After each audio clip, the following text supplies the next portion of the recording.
మా ఇంటికి వస్తూ ఉండేవారు. మా తాతగారి ఇంటికి వస్తూ ఉండేవారు. అప్పటికి బాగా చిన్నపిల్లని, ఎక్కువ పెద్ద పెద్ద విషయాల గురించి తెలీదు.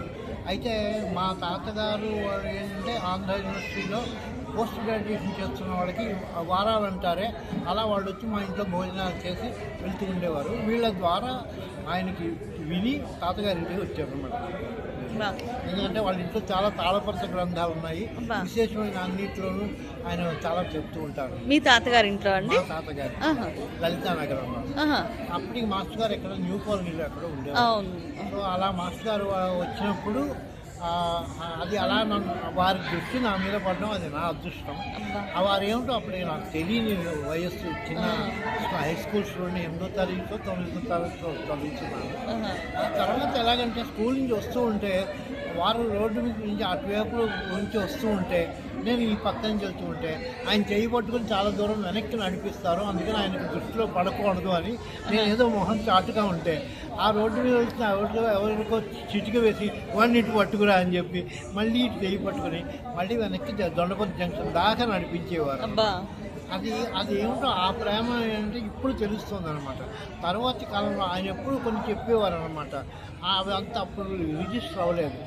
ఒరే నీకు డిటెక్టివ్ నావల్ అంటే ఇష్టం కదా, నువ్వు ఉద్యోగం నీకు డిఫెన్స్లో వస్తుంది రా. సో అలాగా అప్పుడు నాకు ఏం తెలియదు, ఎక్కడ ఉద్యోగం వస్తుందో ఏం చేస్తాం అనుకో. తర్వాత ఇక్కడికి హైదరాబాద్ 68లో నేను రావటం, హెచ్ఏఎల్లో ఉద్యోగం రావటం. ఆ తర్వాత వీటిలో ఏంటంటే మాస్టర్ గారు హైదరాబాద్ వచ్చారు అన్నప్పుడల్లా వెళ్ళి ఒకసారి కలుస్తూ ఉండడం అది జరుగుతూ ఉండేది. ముఖ్యంగా 1972 ప్రాంతంలో అనంత కృష్ణమాచారి గారి పుట్టినరోజు కోసం ఇక్కడ విద్యానగర్ హిందీ ఆర్ట్స్ కాలేజీలో వారి పుట్టినరోజు ఉత్సవం చేసుకున్నాం. ఆ రోజు మాస్టర్ గారి అన్నదమ్ములు వేదవ్యాస్ గారు, వారి అన్నదమ్ములు భరద్వాజ్ గారు, వీళ్ళందరూ వచ్చారు. అలాగే ఆ ఫంక్షన్కి మాస్టర్ గారి నాన్నగారి పుట్టినరోజు ఫంక్షన్ కోసం మా పిలకా గణపతి శాస్త్రి గారు, మంగళంపల్లి బాలమురళీకృష్ణ గారు, ఆ తర్వాత అయితే మాస్టర్ గారు ఇచ్చిన సూచనల్లో ముఖ్యంగా ఏంటంటే వారు సాక్షాత్తు గాయత్రి స్వరూపం. అందుకనే ఏంటంటే ఎప్పుడు చెప్పేవారు అన్నమాట, నువ్వు గాయత్రి ఉపాసన చెయ్యి. మామూలుగా ఏదో పొద్దున్న ఏదో ఆచమనం చేసి ఏదో 10 సార్లు ఏదో గాయత్రి మంత్రం చదువుకుని వెళ్ళిపోవడం కాదు, దాన్ని ఉపాసన చెయ్యి అన్నారు. అలాగే 1991లో మా నాన్నగారు కూడా నాకు 1,00,000 గాయత్రి చెయ్యి అని ఒక ఇన్స్ట్రక్షన్ ఇచ్చారు. సో మాస్టర్ గారే మళ్ళీ మా నాన్నగారి ద్వారా పలికించారు అనుకుని నేను దాన్ని చేయడానికి నాకు 6 సంవత్సరాలు పట్టింది. ఆ మధ్యలో కూడా నన్ను ఎప్పుడూ హెచ్చరిస్తూ ఉండేవారు మా నాన్నగారు, నువ్వు నాకు మాట ఇచ్చావు, ఇది మానేసి నువ్వు నాటకాలు అవి ఇవి వీటిలో వెళ్తున్నావు, అవన్నీ వద్దు అని. అలా మాస్టర్ గారు చెప్పినట్టు గాయత్రి చేయటం ఒకటి. అలాగే మాస్టర్ గారు మా చేత నమ్మకం చమకం నేర్పించి రుద్రాభిషేకం చేయించడం నేర్పించి, తర్వాత ఇంకో స్టెప్ మా నాన్నగారి సూచనతో రుద్ర హోమం చేసి, ఆ తర్వాత ఒక 8 శతరుద్రుల చండీ యాగాల్లో నేను స్వయంగా పాల్గొనే అవకాశం నాకు వచ్చింది. ఈ స్థాయి అంతా కూడా మాస్టర్ గారి బ్లెస్సింగ్సే అన్నమాట. అయితే ఈ గాయత్రి ఉపాసన మాస్టర్ గారు ఎందుకు చెప్పారు అన్నది తరువాతి కాలంలో నాకు ఒక్కసారి ఒక అద్భుతమైన అనుభవం. అది కేవలం మాస్టర్ గారి పాదాలకి ఎన్నిసార్లు శిరస్సు వచ్చి నమస్కరించినా కూడా అటువంటి అనుభూతి మళ్ళీ ఏ జన్మలో మళ్ళీ వస్తుందో, ఎవరికైనా వచ్చిందో రాదో కూడా తెలియదు. ఆ రోజు రథసప్తమి మా మేడ మీద ఒక చిన్న అది గార్డెన్ వేసుకున్నాను. ఆ గార్డెన్లో కూడా ఏంటంటే అన్నీను ఒక ఋషి తాలూకు ఆశ్రమంలో ఎలా ఉంటాయో అలాంటి మొక్కలన్నీ అందులో ఉన్నాయి, చెట్లన్నీ ఉన్నాయి. వాటి మధ్య కూర్చొని రోజు అనుష్ఠానం చేసుకోవడం అలవాటు. ఆ రోజు రథసప్తమి కాబట్టి ఇంకొంచెం జపం అది చేసుకున్నాక అందరికీ పితృతర్పణం అది ఇచ్చేసుకుని, తర్వాత ఋషి తర్పణం ఇచ్చుకుని, దేవతర్పణం ఇచ్చుకున్నాక ఇంకా నీళ్ళేవో ఒడి దోశల్లో ఉంటే ఇలా చూస్తూ ఉంటే ఆ సూర్యుడి బింబం అందులో మెరుస్తూ కనపడగానే ఎందుకు కలిగిందో కోరిక మనసులోనే, నన్ను ఒక్కసారి నీ దగ్గరికి రానివ్వవా అని అడిగాను. అడిగేసరికి అది ఏమిటో తెలియదు, కొంచెం సేపట్లో ఇలాగ మగత కమ్మినట్టు అయిపోయి నేను అలా కూర్చొని ఉన్నాను. నన్ను నేనే సీలింగ్ ఫ్యాన్ అంత ఎత్తు నుంచి నన్ను నేను చూసుకుంటున్నాను. క్రమేపీ జూమ్ అవుట్ అయిపోయి అలా వెళ్ళిపోయి ఆ సోలార్ సర్ఫేస్లోకి వెళ్ళిపోయాను. వెళ్ళిపోయి దాని చుట్టూ నెమ్మదిగా తిరుగుతున్నాను. ఒక ప్రదక్షిణం అయిపోయింది. అద్భుతమైన అనుభూతులు అనమాట. అసలు మనిషి ఈ జీవించి ఇక్కడ భూమి మీద ఉండగా సౌరమండలానికి వెళ్ళడం రావడం, అది దాన్ని దర్శించడం అన్నది మామూలు విషయం కాదు. అది కేవలం గాయత్రి స్వరూపమైన మాస్టర్ గారు ఇచ్చిన వరం అది. అలా వెళ్ళిన తర్వాత రెండో ఆవృతం కూడా అయిపోయింది. అప్పుడేమో మూడో ప్రదక్షిణ చేస్తూ ఉంటే ఎవరో అడిగినట్టు అనిపించింది, ఎవడరా నువ్వు, ఎక్కడి నుంచి వచ్చావని. సాధారణంగా మన వీధిలో ఆడుకునే పిల్లలు ఉంటారు, ఎవరైనా కొత్త పిల్లలు కనిపిస్తే వీడెవరు, ఎవరా నువ్వు అంటే అల్లక్కడ మా మమ్మీ అదిగో కూరగాయలు కొంటామని చెప్తారు. అలా నేను అక్కడి నుంచి అలా చూపించి ఆ భూమండలం నుంచి వచ్చాను అని చెప్పారు.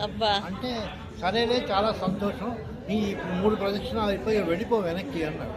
అంటే సరే అని చెప్పి ఆ 3వ ప్రదక్షిణ కూడా పూర్తి చేసుకుని తిరిగి వస్తూ ఉంటే ఒక్కొక్క గ్రహాన్ని దాటి వస్తూ ఉంటే మామూలుగా ఎలా అంటే ఎవరో నన్ను పిలుస్తున్నారు, అక్కడి నుంచి నన్ను గుర్తుపట్టుకుపోయి రా రా రా అని పిలుస్తున్నారు. అలా దాటి వెళ్ళిపోతున్నాను. సాధారణంగా మన ఊరు వెళ్తూ ఉంటే ఆ స్టేషన్కి బండి వెళ్ళి లోపల ఆ తోవలో కనపడుతున్న ఇల్లు అవి చూస్తే మన చుట్టాల ఇల్లు, మన మాస్టర్ గారి ఇల్లు, మన స్నేహితుల ఇల్లు అనుకుంటాం.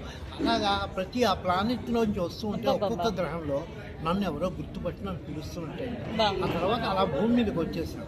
నాకు ఇంకొక సూచన ఏంటంటే, చిన్నప్పటి నుంచి వేదం నేర్పించిన మా తాతగారు మా నాన్నగారు ఇచ్చిన సూచనలు ఏంటంటే, ధ్యానం అది చేస్తున్నప్పుడు అద్భుతమైన అనుభూతులు కొన్ని ఒక్కొక్కసారి వస్తాయి. ఆ వచ్చిన అనుభూతిని నువ్వు చక్కగా రికార్డ్ చేసుకోవాలి. అలా నేను మొదటి నుంచి ఒక చిన్న డైరీ పెట్టుకుని, నిన్న కూడా మాస్టర్ గారు చెప్పారు డైరీ పెట్టుకుని రాసుకోవడం అనేది. అందుకని ఈ సూచన అప్పటి నుంచి ఉన్నదే. అందుకని ఎప్పుడైనా కలిగిన ఇలాంటి అనుభవాల్ని రాసుకునే అలవాటు కూడా నాకుంది. ఆ రోజు డైరీ తీసి ఎప్పుడు నేను ఈ హిందీలోనో సంస్కృతంలోనో తెలుగులోనో రాసుకుంటాను. ఆ రోజు అనుకోకుండా ఇంగ్లీష్లో రాశాను నా అనుభూతిని. Thunder thunder bigger star, why you wonder what we are, down below the icy bay, shining like a blue sapphire అని రాసుకున్నాను. ఎంత రిథమిక్గా వచ్చిందో తెలియదు. అది రాసేసుకుని తర్వాత డైరీ అన్నీ పెట్టుకుని చక్కగా పెట్టేసుకుని కమండలం అన్నీ పట్టుకుని కిందకి దిగుతూ ఉండేసరికి సోఫాలో నా కొడుకు వాడి కూతుర్ని కూర్చోబెట్టుకుని ట్వింకిల్ ట్వింకిల్ లిటిల్ స్టార్ అని చెప్తున్నాడు.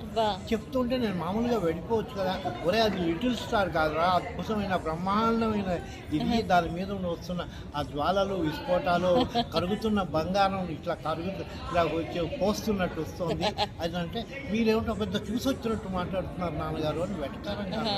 అంటే నాకు ఆవేశంగా ఉంది. ఆ ఆనందం అంతా కొద్దిగా ఒక ఎమోషన్లో ఉన్నా. లేదు నాన్న, నేను స్వయంగా వెళ్ళి చూసి ఆనందం మీకు ఎన్నాళ్ళు ఉందండి? ఆనందం ఎప్పుడు తలుచుకున్నా కూడా ఆనందం వస్తున్నా. ప్రతి సూర్యోదయం సూర్యాస్తమయం అప్పుడు కూడా అనుష్ఠానం చేసుకున్నాక ఆ సూర్యబింబం చూస్తుంటే నేను ఒకప్పుడు వెళ్ళొచ్చాను కదా అన్నది నాకు ఆ అనుభూతి ఎప్పుడు నిత్యం ఉంటుంది. అది it's not a one time job, చాలా అద్భుతమైన అనుభూతి అది వస్తూ ఉంటుంది. వాడికి అలా చెప్పగానే అప్పుడు వాడి పిల్లల్ని దింపేసి పాదాలకి నమస్కారం పెట్టి, క్షమించండి నాన్నగారు, నేను మీతో వెటకారం చేస్తున్నాను. అలాగే ఇంకొకటి నమ్మకం చమకం అని ఉంటుంది. మాస్టర్ గారు ఎప్పుడు ఏం చెప్తారంటే, నమ్మకం మొత్తం చదువుతూ అభిషేకం చేయండి, చమకం పెద్ద ఇంకేం అన్ని చెమే అంటే నాకు అది ఇది అందుకని మనం ఇంకేం అడగొద్దు, ఆయన ఏమి ఇస్తాడో ఏమి ఇవ్వాలో అది తెలుసు, అలా ఇస్తాడు ఒకసారి మీరు అడగడం పడుతుంది. కానీ నేను హోమం అది చేసినప్పుడు మొత్తం చేస్తాను. సో అలా చేస్తున్నప్పుడు గోధుమాష్టమే, శిఖతాష్టమే, పర్వతాష్టమే ఇలా కొన్ని చెప్పినప్పుడు అది నాకు తెలియకుండానే అది ఇది అని అడిగారు. నేను కార్గిల్ వార్ టైంలో నన్ను స్పెషల్గా మా హెచ్ఏఎల్ నుంచి జామ్నగర్ ఎయిర్పోర్ట్కి అక్కడ కొన్ని ప్రత్యేకమైన రష్యన్ ఎక్విప్మెంట్ సర్వీస్ చేయడానికి పంపించినప్పుడు అక్కడ ఆ వర్క్ అయిపోతూనే అక్కడి నుంచి భుజ్ అర్జెంటుగా వెళ్ళాలి అన్నారు. మేము ట్రైన్లో వెళ్ళాలంటే 36 గంటలు పడుతుంది అక్కడ. వాళ్ళేమో ఇది చాలా అర్జెంటు, మీరు ఇమీడియట్గా వెళ్ళాల్సిందని ఒక ఎయిర్ ఫోర్స్ హెలికాప్టర్లో మమ్మల్ని కూర్చోబెట్టి మమ్మల్ని దాటించి తీసుకెళ్ళారు. సముద్రం మించి పర్వతాల మించి వెళ్తున్నాం. అప్పుడు కిందకి చూస్తున్నప్పుడు ఆ పర్వత శిఖరాలు అన్ని చూస్తుంటే పర్వతాష్టమే, శిఖతాష్టమే అని ఒకప్పుడు మాస్టర్ గారు ఇవన్నీ చేసుకోరా, తర్వాత నీకు తెలుస్తుంది అన్నారు. అంటే ఆ క్షణం అప్పటికి అలా వచ్చేసి నా కళ్ళంటే నీళ్ళు వచ్చేసి. కైలాసపర్వతాన్ని చూసారండి? అప్పుడు కైలాసాన్ని చూసారా? అది కూడా చెప్తాను. ఇది అలాగ వెళ్ళినప్పుడు ఇదైంది. అలాగే త్రివత్సాఖ్యమే అంటారు. 7 తరాలుగా మా కుటుంబంలో మా నాన్నగారి వరకు ఒక్కళ్ళే మగపిల్లడు. సో మా నాన్నగారికి నేను, మా తమ్ముడు ఇద్దరు డాక్టర్ విశ్వనాథం అని రైల్వేలో డాక్టర్గా చేశారు. ఆ తర్వాత నా దగ్గరికి వచ్చేసరికి వాడికి ఒక కొడుకు, నాకు ముగ్గురు కొడుకు. సో మా వంశం అది ఏంటంటే అది అడిగినందుకు ఆ వత్సలు ఇచ్చాడనమాట. త్రివత్సాచమే నాకు ముగ్గురు కొడుకులు. అందుకంటే ఇవి చేస్తుంటే నేనే ఎగ్జాంపుల్. రుద్రాభిషేకం కానీ రుద్రహోమం కానీ లేదా మాస్టర్ గారు చెప్పిన ప్రేయర్ ఒక్కటే, మాస్టర్ సిబిబి నమస్కారం అనుకోరా చాలు, నువ్వేం చెయ్యొద్దని మాస్టర్ గారు అన్నారు. అంటే చేస్తే ఏమొస్తుంది మాస్టర్ గారు అన్నారు. చెయ్యరా తర్వాత ఏమొస్తుంది, వచ్చింది ఏమొచ్చినా నువ్వు తీసుకోవడమే కదా అన్నారు. అంటే మీరు ఇవాళ మీరు నమ్మొచ్చు నమ్మకపోవచ్చు, నేను తర్వాత చూపిస్తాను. నేను కార్తీక మాసంలో శ్రీశైలంలోను శైవ మహాపీఠంలో అక్కడ కూర్చోపెట్టి పాదార్చన వాళ్ళు చేస్తున్నప్పుడు ఎలాగుంటుందంటే గోరువెచ్చని పాలు వేసి పాదాలు కడుగుతూ అవి పెరుగు వేస్తూ ఆ తర్వాత తేనెతోనూ నేతితోనూ వాళ్ళు చేస్తున్నప్పుడు నాకు అనిపించింది అనమాట. ఒక చిన్న గిన్నెలో చెంచాడు పెరుగు, చెంచాడు పాలు, చెంచాడు తేనె వేసుకుని ఇలా పువ్వు మించి నీ మీద చిలకరిస్తే, అంత కంజూస్గా నేను చేస్తే నువ్వు ఇంత విపరీతంగా నువ్వు నాకు ఇది చేస్తున్నావు తండ్రి అని చెప్పి నాకు. అయితే మాస్టర్ గారి దయ ఎలా ఉంటుందంటే పుష్కలంగా ఉంటుందన్నమాట.